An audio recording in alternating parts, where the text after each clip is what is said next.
Hi everyone, today I'm going to show you how to make this touch and feel train puzzle with foam sheets. So let's get started. So to make this you need one foam size sheet like this, 5 mm. This is 5 mm thickness and it's 20 by 20 centimeter.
So these are some of the colored sheets.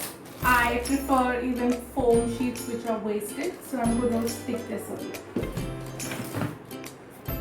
Bright colors are good because kids are attracted towards bright colors.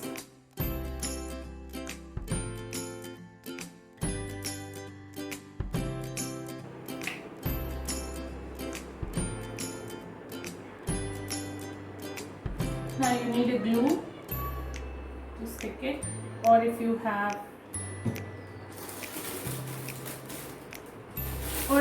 sheets like this, it already has stickers, so you don't have to use glue, you can directly paste it.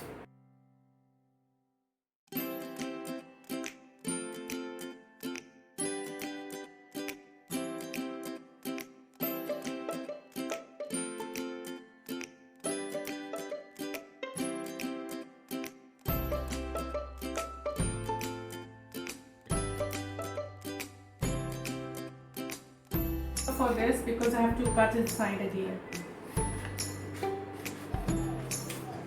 So paper is easy to cut.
So our puzzle is ready. As you can see, I have used different kind of foam sheets, jute paper, so kid can actually trace it, touch it. It's very fun for the kids to when they touch each foam sheet is different. It's somewhere it's glittery, somewhere it's rough, somewhere it's soft. The smoke, I used cotton as a smoke. So this touch and feel puzzle, your kids will really like it. And for the railway track, as you've seen, I have used the glitter.